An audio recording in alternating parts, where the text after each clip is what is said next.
Assalamualaikum warahmatullahi wabarakatuh.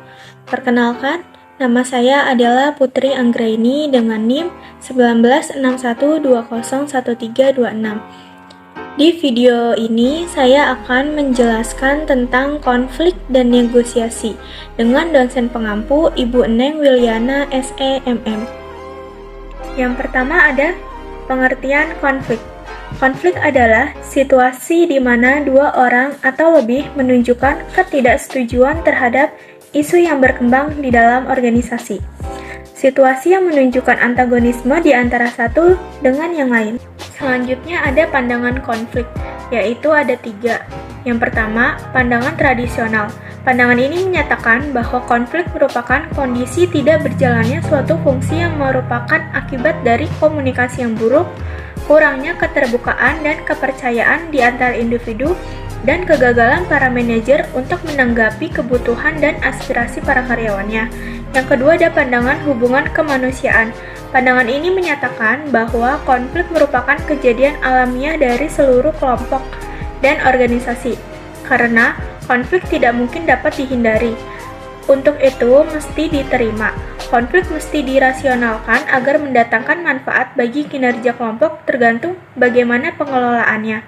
Yang terakhir ada pandangan interaksionis, yaitu pandangan ini bukan hanya menerima konflik, bahkan mendorong konflik dengan alasan bahwa satu kelompok yang harmonis, damai, tenang, dan kooperatif dapat menjadi kelompok yang statis, apatis, dan tidak tanggap pada kebutuhan untuk melakukan perubahan dan inovasi.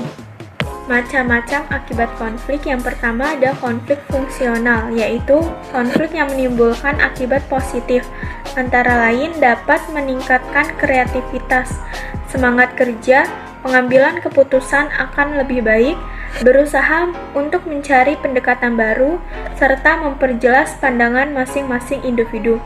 Dan yang kedua ada konflik disfungsional atau destruktif, yaitu konflik yang menimbulkan akibat negatif, antara lain dapat menimbulkan kecemasan pada diri individu, meningkatkan ketegangan dalam hubungan dengan individu lain, menimbulkan rasa tidak percaya dan curiga, serta individu cenderung hanya memperlihatkan kebutuhan pribadi dengan adanya penolakan dalam kerjasama. Jenis-jenis konflik ada 5.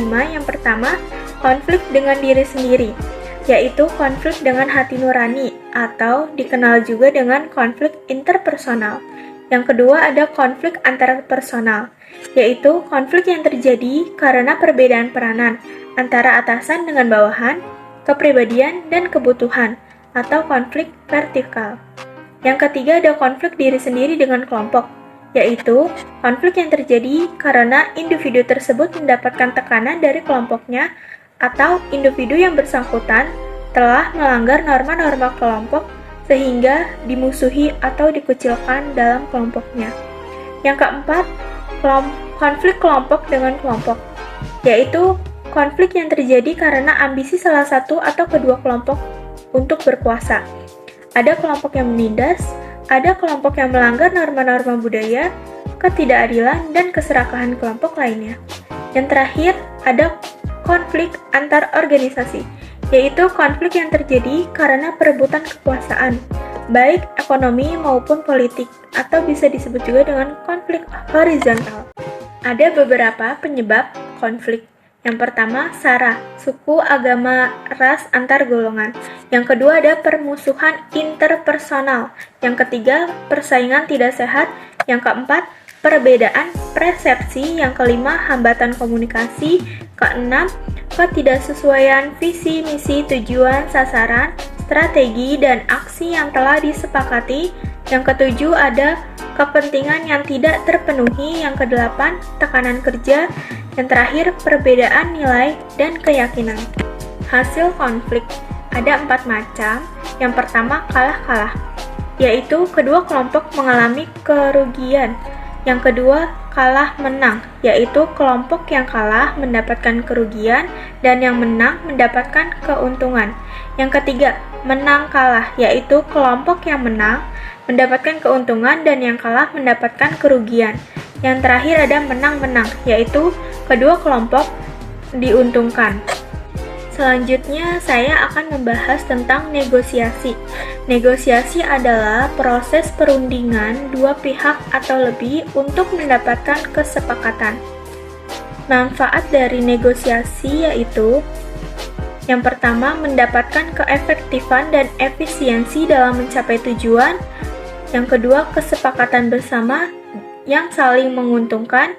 Yang ketiga, menjembatani perbedaan pandangan mereka yang bernegosiasi sehingga mengurangi atau mencegah terjadinya konflik. Yang terakhir yaitu menyepakati tujuan bersama. Jenis-jenis negosiasi ada dua. Yang pertama, kompetitif atau distributif, yaitu suatu negosiasi yang menghasilkan ada pihak yang kalah dan ada pihak yang menang. Yang kedua, kooperatif atau integratif, yaitu suatu negosiasi yang menghasilkan kemenangan untuk pihak yang bernegosiasi. Proses negosiasi merupakan suatu hal yang penting agar negosiasi mencapai tujuan dan memenuhi kepentingan kedua belah pihak atau lebih. Proses negosiasi meliputi yang pertama, persiapan dan perencanaan, definisi aturan-aturan dasar, klasifikasi dan justifikasi, tawar-menawar dan pemecahan masalah, serta yang terakhir yaitu penutupan dan implementasi. Sekian video presentasi mengenai konflik dan negosiasi yang dapat saya jelaskan. Jika ada kesalahan, mohon dimaafkan. Wabillahi taufiq wal hidayah. Wassalamualaikum warahmatullahi wabarakatuh. Terima kasih.